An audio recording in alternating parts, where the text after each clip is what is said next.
حضرت امام محمد تقی کا بچپن تھا اور آپ بچوں کے ساتھ کھیل رہے تھے۔ میں یہاں بیان کرتا جاؤں کہ امام اگر بچہ بھی ہو اور بچوں کے ساتھ کھیل بھی رہا ہو تو اس کا کھیل حکمت سے خالی نہیں ہوتا۔ بچے بھی ساتھ کھیل رہے تھے۔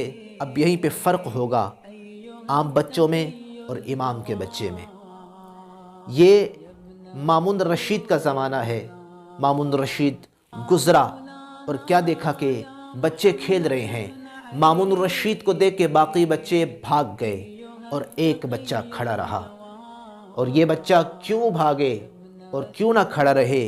یہ بچہ جو ہے اس کا کہ جو حیدر کرار ہے، تو کرار کا فرزند بھی کرار ہوتا ہے۔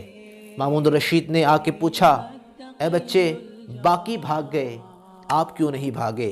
تو میرے مولا نے ارشاد فرمایا، مولا نے کہا رستہ نہ تو تنگ تھا اور نہ ہی میرے جانے سے رستہ وسیع ہو جاتا۔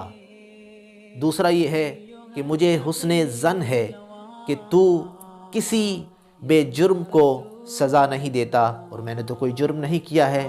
اس نے جب یہ جواب سنا ظاہراً چھوٹے سے بچے سے تو وہ تعجب میں پڑا اور پھر آگے نکل گیا۔ شکار کرنے جا رہا تھا مامون، اس نے باز کو چھوڑا، چکور کے پیچھے چھوڑا، تو جب باز آیا تو اس کے منہ میں چھوٹی سی مچھلی تھی۔ بڑا حیران ہوا، اس نے مچھی کو ہاتھ میں لیا اور جب اس رستے سے گزرا کہ جہاں امام تھے، اب وہی پورا منظر تھا کہ امام بچوں کے ساتھ موجود تھے، سارے بچے بھاگ گئے، میرے امام وہیں پہ کرار بن کے کھڑے رہے۔ اب اس نے آ کے میرے مولا سے پوچھا، یہ بتا کہ میرے ہاتھ میں کیا ہے؟ میرے آقا امام محمد تقی جواد جو کہ چھوٹے سے تھے، تو آپ نے ارشاد فرمایا، کہا سلاطین دنیا شکار کے لیے نکلتے ہیں اور بعض کو چھوڑتے ہیں، بعض مچھلیاں پکڑ کے ان کے ہاتھ میں دیتے ہیں، اور وہ آ کے ہم آل محمد کے علم کا امتحان لیتے ہیں اور پوچھتے ہیں ہماری مٹھی میں کیا ہے۔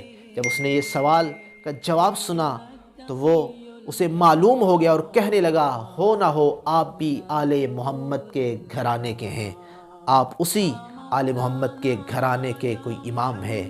تو یہاں سے معلوم ہوتا ہے کہ امام امام ہوتا ہے، چاہے اس کا بچپن ہو، چاہے اس کی جوانی ہو، اور یہ تو ہمارا مقدر ہے۔ اللہ نے ہمیں امام ایسے عطا کیے ہیں کہ جو بچپنے میں بھی امام ہوتے ہیں، جو جوانی میں بھی امام ہوتے ہیں۔